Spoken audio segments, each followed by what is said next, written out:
जम्मू कश्मीर की पूर्व मुख्यमंत्री और पीडीपी प्रमुख महबूबा मुफ्ती को करीब 14 महीने बाद मंगलवार को रिहा कर दिया गया। मंगलवार की रात रिहाई के बाद महबूबा मुफ्ती ने अपना एक ऑडियो संदेश जारी किया और जम्मू कश्मीर के लिए संघर्ष का ऐलान किया। पिछले साल 5 अगस्त को जम्मू कश्मीर से अनुच्छेद 370 को हटाने और धारा 35A को खत्म करने से ठीक पहले जन सुरक्षा कानून के तहत महबूबा मुफ्ती को नजरबंद किया गया था, मगर मंगलवार को करीब 14 महीने बाद रिहा कर दिया गया। इसके बाद महबूबा मुफ्ती ने कहा कि उस काले दिन का काला फैसला उनके दिमाग में हर रोज खटकता रहता है और इसके लिए वह संघर्ष करेंगी। जम्मू कश्मीर की पूर्व मुख्यमंत्री महबूबा मुफ्ती ने रिहा होते ही ऐलान किया है कि अनुच्छेद 370 की बहाली के लिए वह फिर से संघर्ष शुरू करेंगी। अपने ट्विटर अकाउंट पर करीब 1 मिनट 23 सेकंड के अपने ऑडियो संदेश में महबूबा ने कहा कि मैं आज 1 साल से भी ज्यादा अरसे के बाद रिहा हुई हूँ। इस दौरान 5 अगस्त 2019 के उस काले दिन का काला फैसला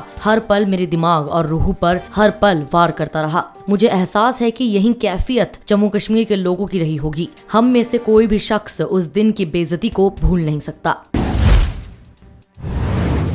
दशहरा, दीपावली और छठ के अवसर पर यात्रियों को उनके घरों तक पहुंचाने के लिए रेलवे ने कमर कस ली है। कोरोना लॉकडाउन के कारण कई ट्रेनें बंद है। इस कारण से आवश्यकता को देखते हुए रेलवे ने मंगलवार को ऐलान किया कि आगामी त्योहारी मौसम में 20 अक्टूबर से 30 नवंबर के बीच 392 त्योहार विशेष ट्रेनों का संचालन किया जाएगा। रेलवे ने यह भी कहा कि इन रेलगाड़ियों पर विशेष ट्रेनों वाला किराया लागू होगा, यानी इनका किराया मेल एक्सप्रेस ट्रेनों की तुलना में 10-30% तक अधिक होगा, जो यात्रा की श्रेणी पर निर्भर करेगा। एक बयान में बताया गया कि रेलवे को त्योहारी मौसम के मद्देनजर यात्रियों की भीड़ बढ़ने का अंदेशा है, जिसे देखते हुए यह फैसला किया गया है। बयान में बताया गया है कि दुर्गा पूजा, दशहरा, दिवाली और छठ पूजा के दौरान छुट्टियों की वजह से मुसाफिरों की बढ़ती मांग को पूरा करने के लिए कोलकाता, पटना, वाराणसी, लखनऊ समेत अन्य जगहों के लिए विशेष ट्रेनें चलाई जाएंगी।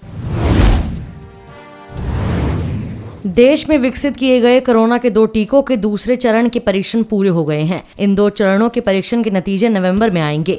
उनके अध्ययन के बाद आगे की रणनीति बनाई जाएगी। नीति आयोग के सदस्य डॉक्टर वी.के. पॉल ने मंगलवार को प्रेस कॉन्फ्रेंस में यह जानकारी दी। उन्होंने कहा कि कैडिला एवं भारत बायोटेक द्वारा विकसित दोनों टीकों ने 2 चरणों के परीक्षण पूरे कर लिए हैं। नवम्बर तक इनके नतीजे मिलेंगे। यदि आंकड़ों से टीके के सफल रहने की जानकारी मिलती है तो फिर तीसरे चरण के परीक्षण आरंभ होंगे। उन्होंने कहा कि सीरम इंस्टीट्यूट ने अपने टीके के तीसरे चरण के परीक्षण फिर से आरंभ कर दिए हैं। यह एक अंतर्राष्ट्रीय वैक्सीन ट्रायल का हिस्सा है। उन्होंने उम्मीद जताई कि नवंबर-दिसंबर तक यह परीक्षण भी पूरे हो जाएंगे। उन्होंने कहा कि जैसे ही कोरोना का टीका उपलब्ध होगा, उसे हर व्यक्ति तक पहुंचाने की दिशा में कार्य किया जाएगा। सरकार इसके लिए तैयारियां अभी से कर रही है। केंद्रीय स्वास्थ्य सचिव ने कहा कि टीके को पहुंचाने के लिए टीकाकरण कार्यक्रम के शीत भंडार गृह के अलावा निजी क्षेत्र के शीत भंडार गृहों का आकलन किया जा रहा है, ताकि जरूरत पड़ने पर उसका इस्तेमाल किया जा सके।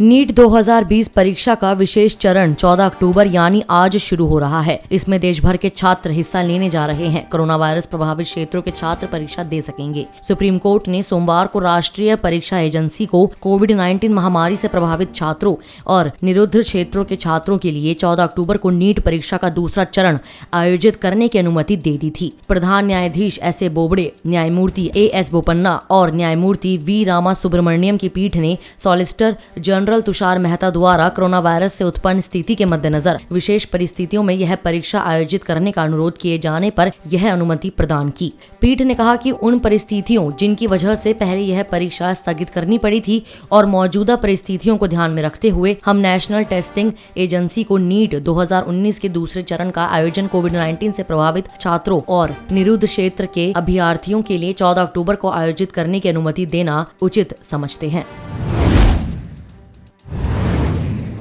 बिहार विधानसभा चुनाव को लेकर आज यानी बुधवार को कांग्रेस की केंद्रीय चुनाव समिति बैठक करेंगी। यह बैठक 10 जनपद में होगी। इस बैठक में बिहार चुनाव को लेकर चुनावी रणनीति पर चर्चा होगी। बता दें कि पार्टी ने महज 21 प्रत्याशियों की लिस्ट अब तक जारी की है, जबकि महागठबंधन में उसके हिस्से में 70 सीटें आई हैं। यानी पार्टी को 49 सीट पर उम्मीदवार की घोषणा करना बाकी है। पार्टी प्रवक्ता राजेश राठौर का कहना है कि हमारी पार्टी कोई एक आदमी की पार्टी नहीं है।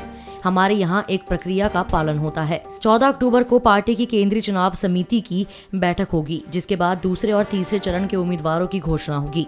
बिहार चुनाव के लिए कांग्रेस ने अपने स्टार प्रचारकों की सूची जारी कर दी है। इन स्टार प्रचारकों की सूची में मनमोहन सिंह, सोनिया गांधी, मीरा कुमार, शत्रुघ्न सिन्हा, प्रियंका गांधी और राहुल गांधी समेत 30 नेताओं को जगह मिली है। इस वीडियो में इतना ही। मैं कोमल, पंजाब केसरी दिल्ली से। अगर आपको हमारी ये खबर जानकारी पूर्ण लगे तो हमारे फेसबुक पेज punjabkesari.com को लाइक करें, और अगर आप हमारी ये वीडियो YouTube पर देख रहे हैं तो हमारे चैनल को सब्सक्राइब करना ना भूलें।